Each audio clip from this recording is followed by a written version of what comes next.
Ladies and gentlemen, welcome back. It's the ODC2 group stage. We've got Tortoise and Hare versus Tzitzimitzixotzires. Yeah, say that 5 times fast. My name is E-Man F-Man, and I'm joined by the lovely OMG4s. Hello. And it'll be an interesting match once again. Having those two teams battle it out. We did see both of these, we did at least see Tzitzimitzixotzires previously. We did have Johnny Z trying to wake up, but I think he's full awake for this match, so I'm gonna expect a lot of him. Yes, well, they didn't exactly put on the best performance, but only the best really made it into this tourney. The cutoff rank was historically the highest it's ever been, like 1800, I believe.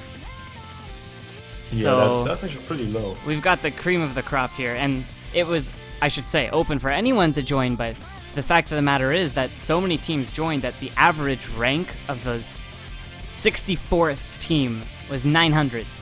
That's pretty nuts. Yeah, and if you go down in the seeds, actually in the middle of the pack is where you have the most interesting matches. As all the players are pretty much 3-digit, low 3 digits, and there's just so much upset potential. Even though you're in a higher bracket, they are so close in terms of rank that it doesn't even really matter. I think the most incredible thing is we see so many like B-seeded teams that have 2-digit players. That's like, it's pretty insane to see people like Xarius, you know, in B seed. People like there's just so many big names that are there. You should just look at the number 1 B seed, which is Fiery Rage and Toys Boy.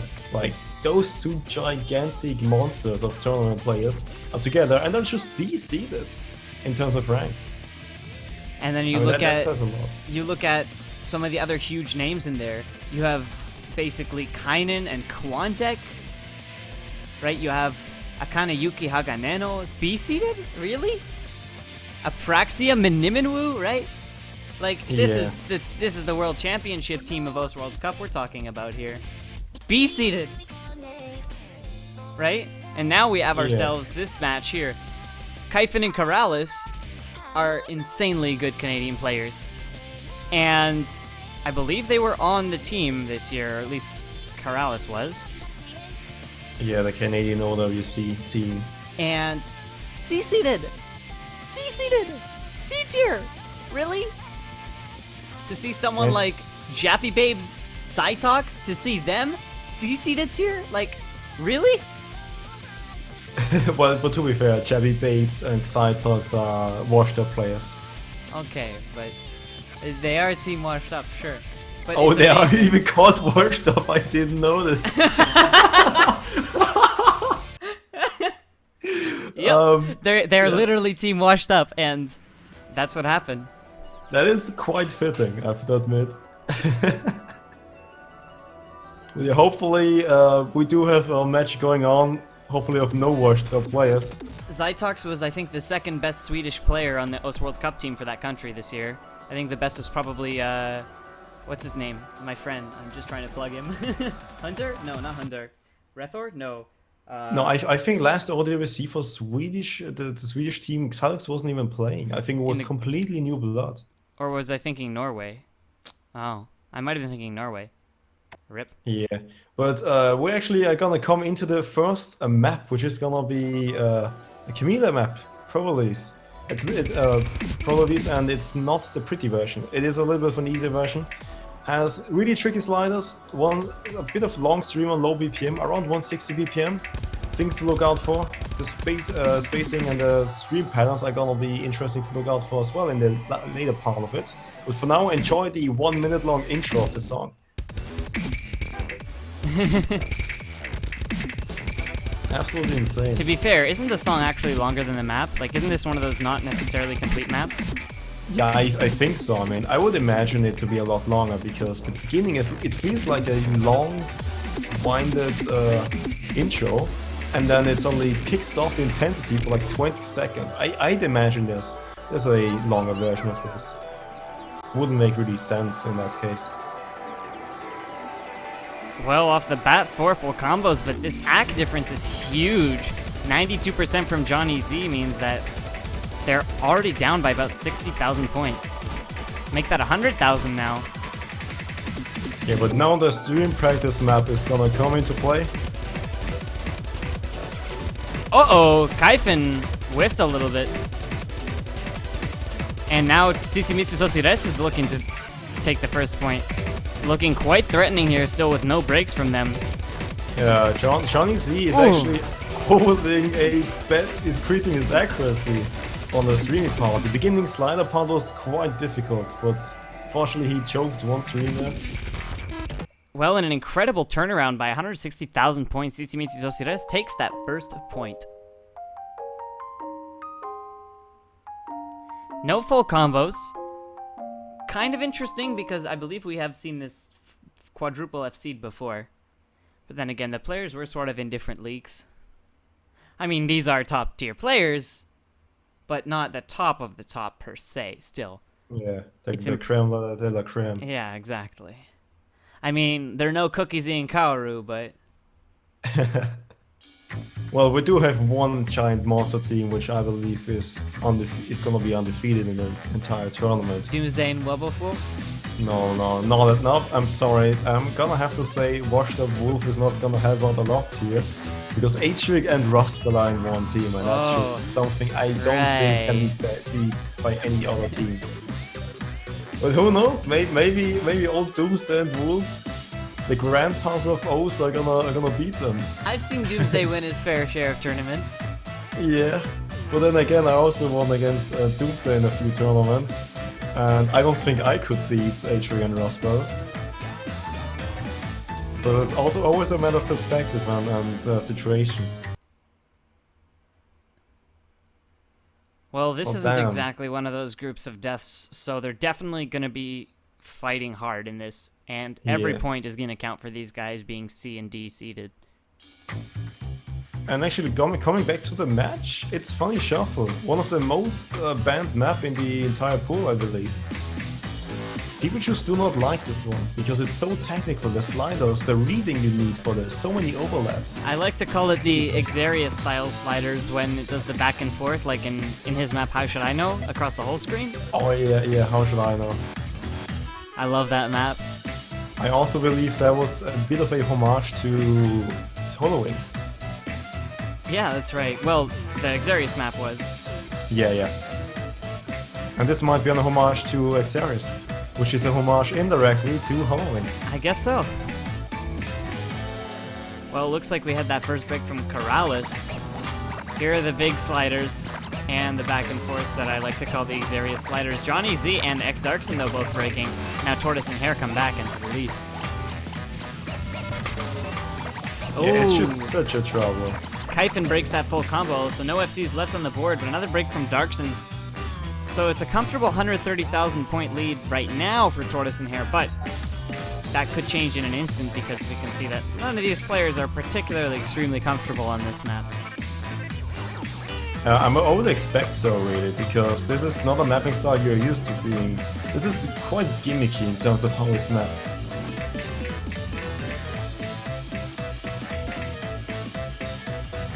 Although I must say, the song is catchy as hell. Indeed. Well, there it is. By a slightly bigger margin than I thought, we've got ourselves a nice victory there. Tortoise and Hare, Kaifin and Corrales. Do you know the joke in that? I did actually not notice, no. Well, there's a little fable, a sort of fairy tale, I guess you could say, although I know that means something fairly different to Europeans, because usually fairy tales for Europeans end in tragedy. But no, this is an Aesop's fable. It's actually of the tortoise and the hare, where the hare challenged the tortoise to a race, and the tortoise said okay, for some reason. And so while they were racing through the forest, right, the hare decided, oh, I'm so far ahead, I'll just go ahead and take a nap, and the tortoise won the race.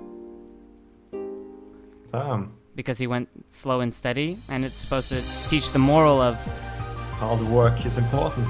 That maintaining a slow and steady pace might just be better than going all out because it's about the dedication, exactly.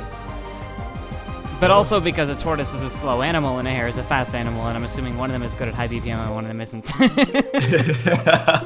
Oh damn, that went for a quite different turn, I'd imagine. I mean, that's the reference. The reference is to the fable, but the fact of the matter is, I'm sure they didn't just choose it because they like the teaching a moral of a story here. Indeed, I was about to say I didn't expect a tournament match to end up in life lessons. What do you mean? Clicking circles is good for you. Yeah. Build your brain. Here we are. It's end time. I like this map. I think I have an FC on this with hidden, but a different difficulty. It's a lot of fun. Ooh, Corrales with an annoying miss there. It's a BMS map, so it's gonna be tricky or fast, or any kind of combination of both. In this case, it is streamy and decently fast. As you can already hear, there are a bunch of streams and it is quite melodic. The thing which is gonna be tested by this one is streaming 180 BPM on hidden. I'm surprised as a lower ranking player that some people just can't stream lower BPM. I always thought you had to stream low BPM to work your way up to higher. And you're right, but it's kind of the same sense of if you keep on playing Approach 10, you unlearn Approach 9.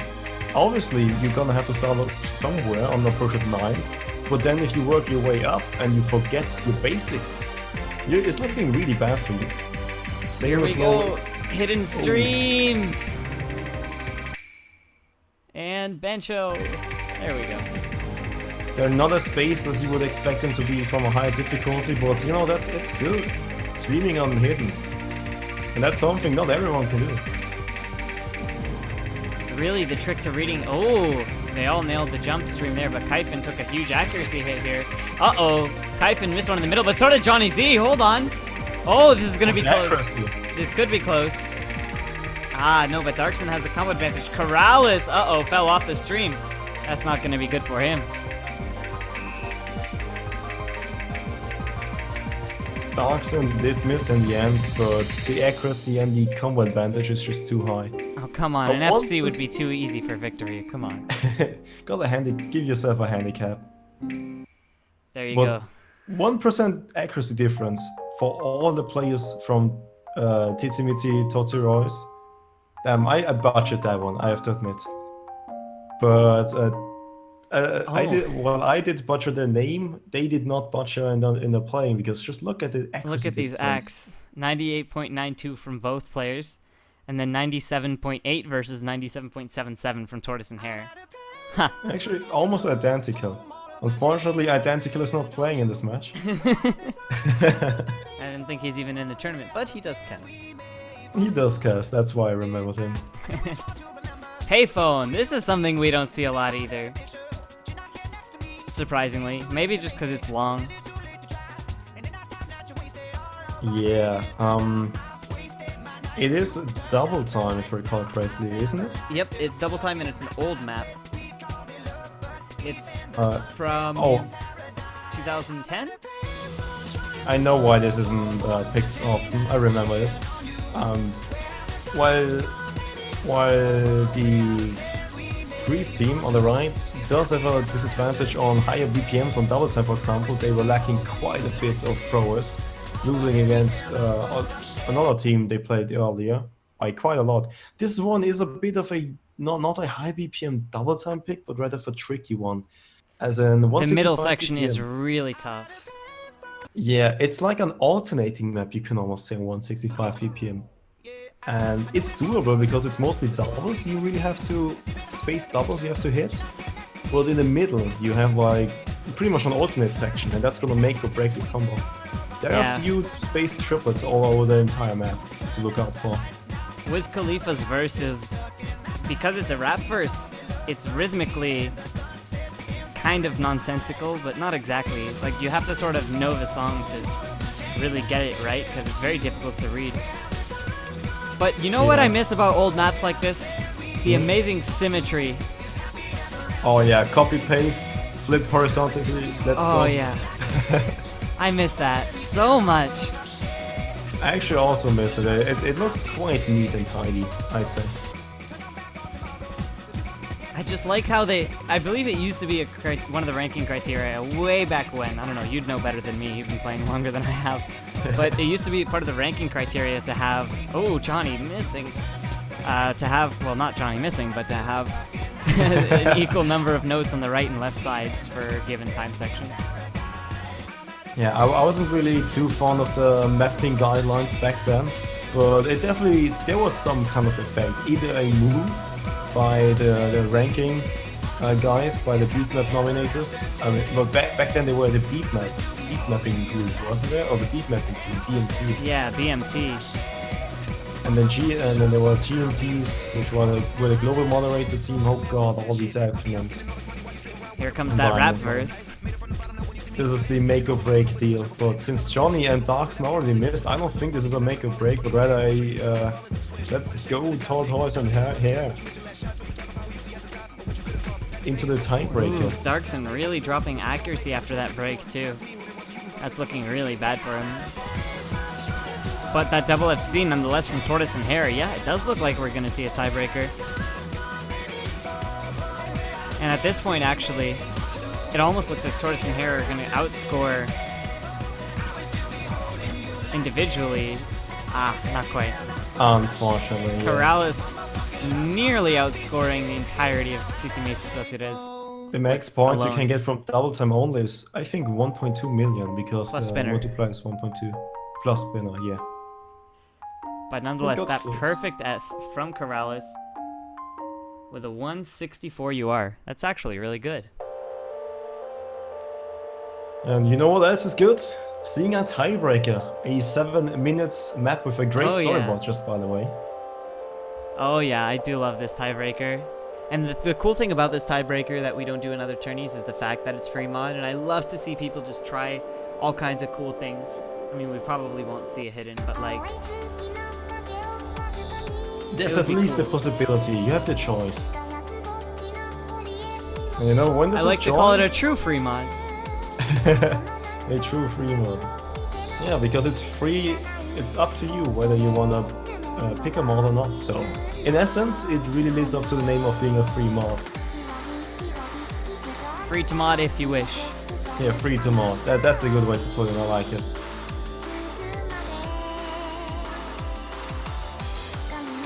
Mods on a tiebreaker is risky.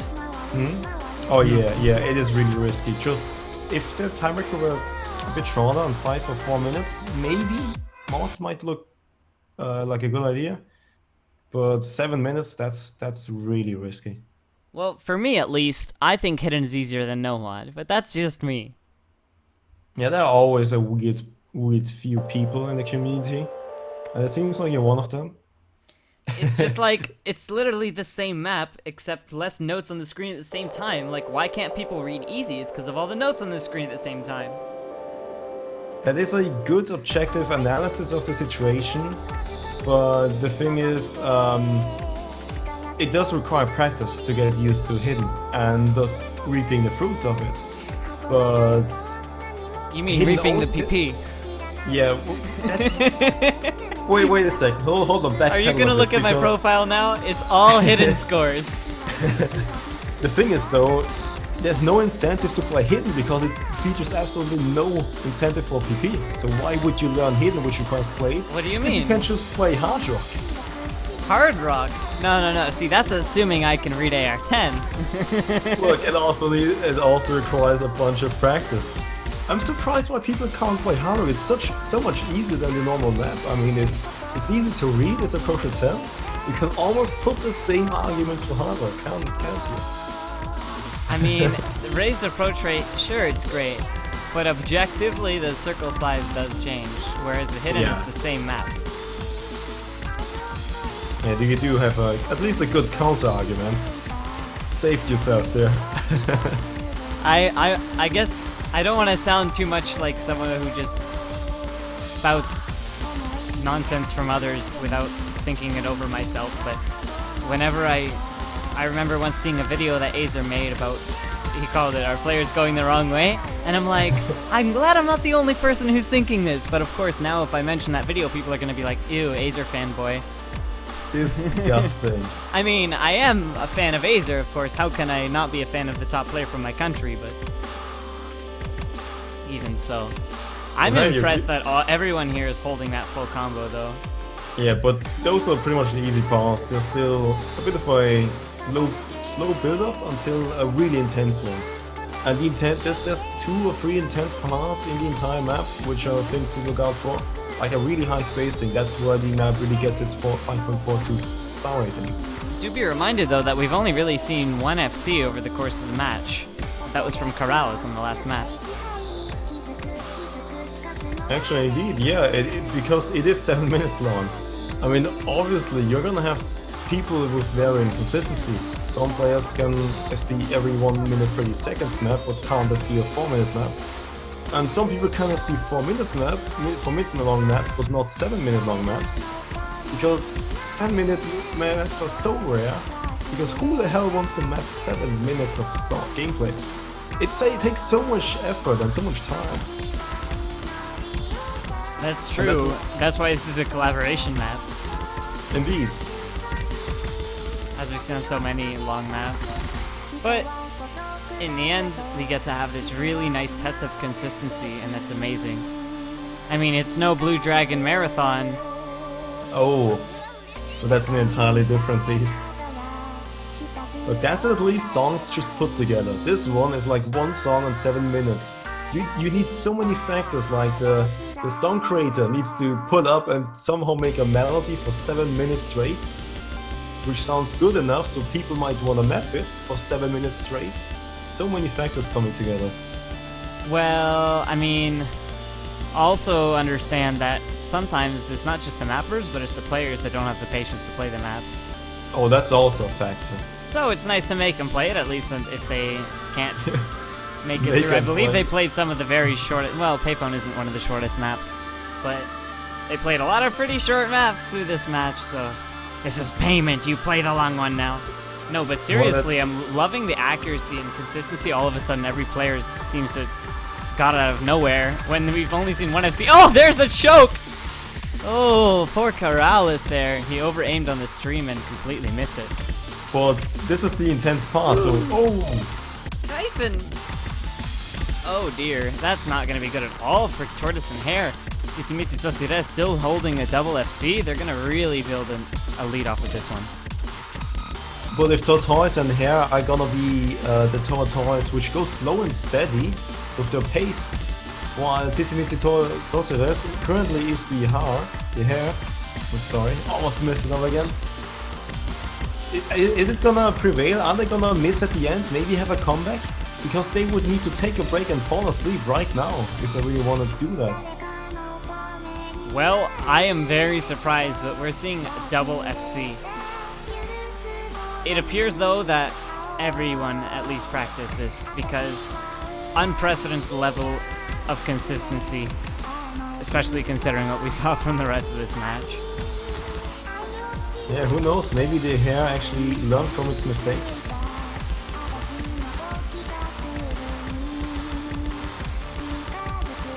But that's still a wonderful performance currently coming in, and that's why the combo points are reaping the benefits of them existing, because look at the scores increasing so much for Darkson and Johnny Z.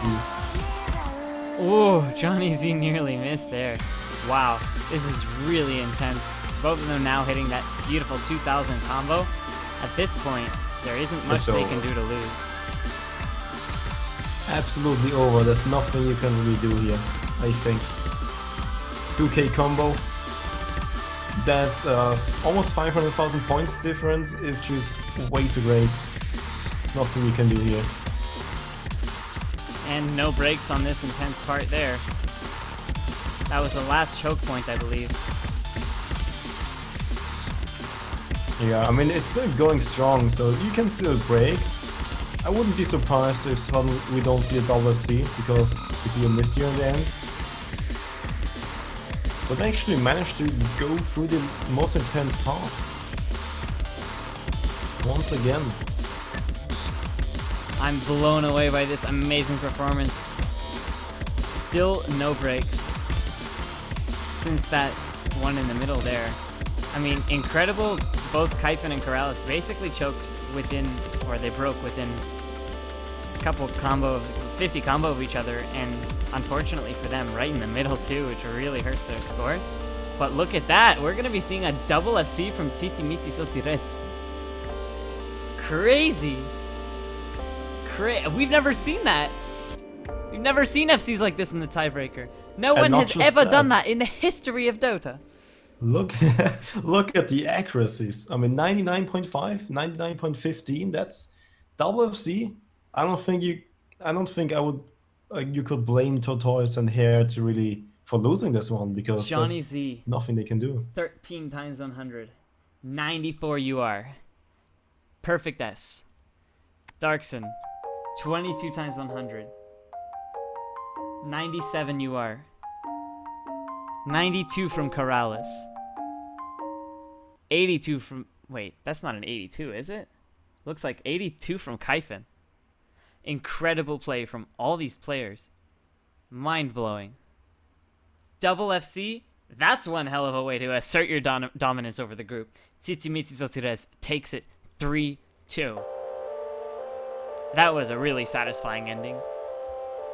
Yeah, I'm glad. I'm glad we were here present for this match. It was really close, and that was a performance to look out for. They did perform a little bit shaky early on, but they seem to have gotten it. They seem to be fully awake for the next few matches probably. Was that the last match we see them in? I think so. I do believe so, that's right. So I think because of a no-show, right? Yeah. I think that means that they're gonna actually advance into the bracket, which is incredible for a D-seeded team. That's the dream. Alright, well, that's it for this match, and we'll see you next time. Goodbye.